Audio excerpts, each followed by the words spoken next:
اعوذ باللہ من الشیطان الرجیم بسم اللہ الرحمن الرحیم اللہم صلی علی محمد وعلی آل محمد۔ سامعین گرامی قدر، محترم بھائیوں اور دوستوں، ہمارے علماء، واعظین، خطباء اپنی مجالس کے اندر تاریخی روایات بیان کرتے ہیں، تاریخی واقعات کو بیان کرتے ہیں، لیکن تحقیق نہیں کی جاتی کہ کون سا واقعہ مستند ہے اور کون سا واقعہ غیر مستند ہے۔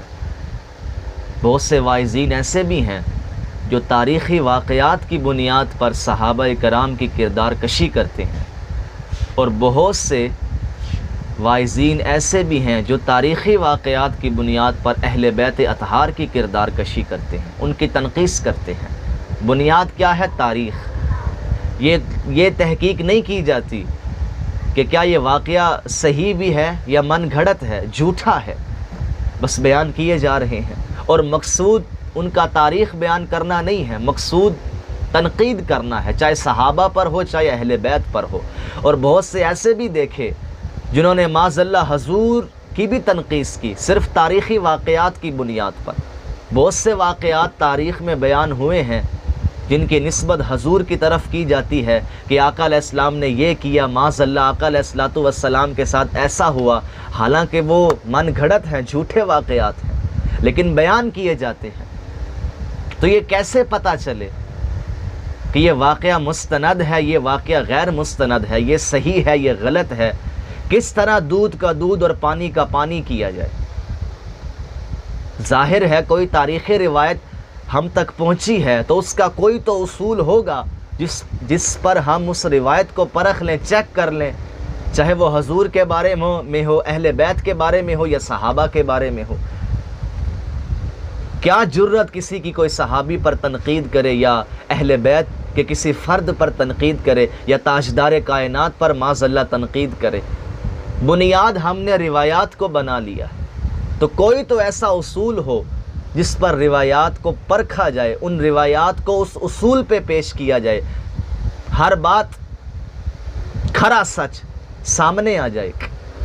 تو وہ اصول کیا ہے؟ سنی شیعہ علماء نے اپنی کتابوں میں ایک اصول نقل کیا ہے، اسے پلے باندھ لیا جائے، اور میں سمجھتا ہوں یہ بنیادی اصول ہے تاریخی روایات کو چیک کرنے کا، پرکھنے کا۔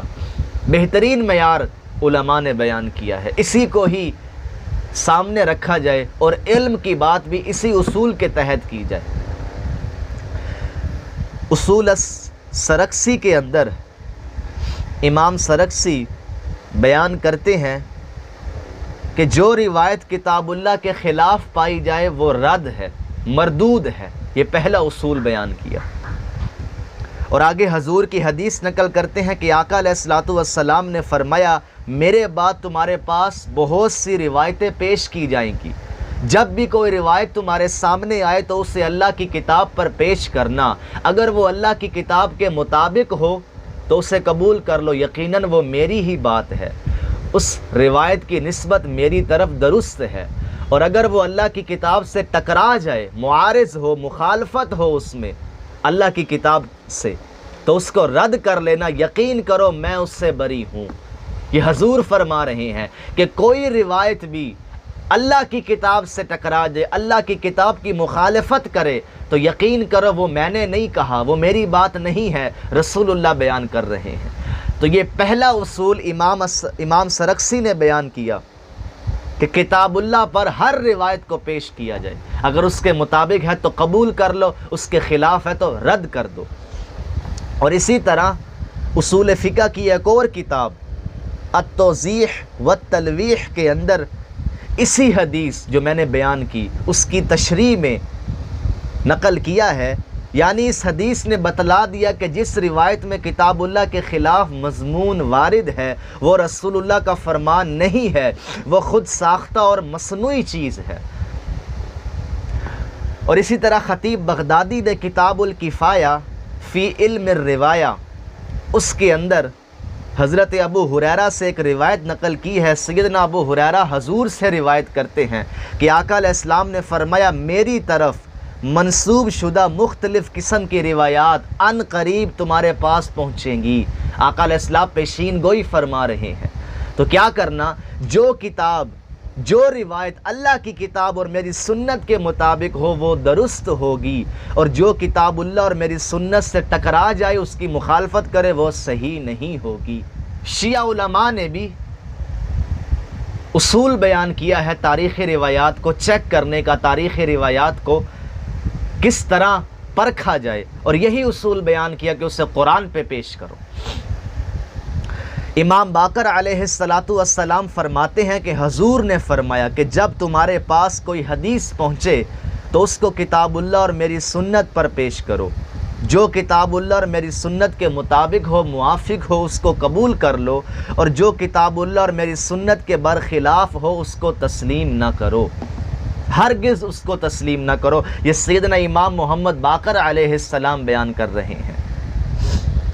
اور اسی طرح امام باقر ایک اور اصول بیان کرتے ہیں، اللہ تعالیٰ سے خوف کرو، جو کتاب، جو اللہ کی کتاب اور سنت رسول کے خلاف ہو، جو روایت، اس کو ہماری طرف منسوب نہ کرو، اسے رد کر دو، ہرگز قبول نہ کرو۔ جو اللہ کی کتاب کے مخالف ہو اور حضور کی سنت کے مخالف ہو، اسے ہرگز قبول نہ کرو۔ اور اسی طرح شیعہ کتب، ایک اور شیعہ کتاب کے اندر یہ اصول بیان ہوا کہ جو بات بھی اللہ کی کتاب کے مطابق ہو اسے قبول کرو، اور جو بات اللہ کی کتاب سے ٹکرا جائے اسے چھوڑ دو۔ شیخ طوسی اپنی کتاب کے اندر یہی اصول بیان کرتے ہیں۔ امام باقر علیہ السلام کا قول نقل کرتے ہیں، یعنی ہماری جو چیز تمہارے سامنے آئے وہ اگر قرآن مجید کے مطابق پائی جائے تو اسے اخذ کرو، اور اگر قرآن مجید کے مطابق نہ ہو تو اسے رد کر دو۔ تو سامعین گرامی، ایک شیعہ سنی دونوں طبقات نے، دونوں مسالک کے علماء نے ایک ہی اصول بیان کیا کہ ہر روایت کو قرآن پر پیش کیا جائے۔ اگر قرآن تائید کرے تو قبول کر لو، قرآن تائید نہ کرے تو دیوار پہ دے مارو۔ نہ وہ حضور کا فرمان ہے، نہ وہ حضور کی سیرت کا بیان ہے، نہ وہ اہل بیت اطہار کی سیرت کا بیان ہے، اور نہ ہی صحابہ کرام کی سیرت کا بیان ہے۔ تو کوئی واعظ، کوئی خطیب، کوئی عالم بھی اگر کوئی روایت پیش کرتا ہے تو اسے قرآن پہ پیش کرے پہلے۔ صحابہ کرام کے قصیدے بھی قرآن نے پڑھے ہیں، اہل بیت کے قصیدے بھی قرآن نے پڑھے ہیں، حضور کی تعریف بھی قرآن نے کی ہے۔ ہر روایت کو قرآن پہ پیش کیا جائے، رسول اللہ کا مقام بھی ہمیں سمجھ میں آئے گا، صحابہ کا مقام بھی سمجھ میں آئے گا، اور اہل بیت اطہار کا مقام بھی ہمیں سمجھ میں آئے گا۔ پہلے قرآن کو سامنے رکھیں۔ تو اللہ تعالی ہم سب کو علم سے شغف نصیب فرمائے، اور تحقیق کرنے کی توفیق عطا فرمائے، اور ہمیں ہدایت نصیب فرمائے۔ وما علینا الا البلاغ۔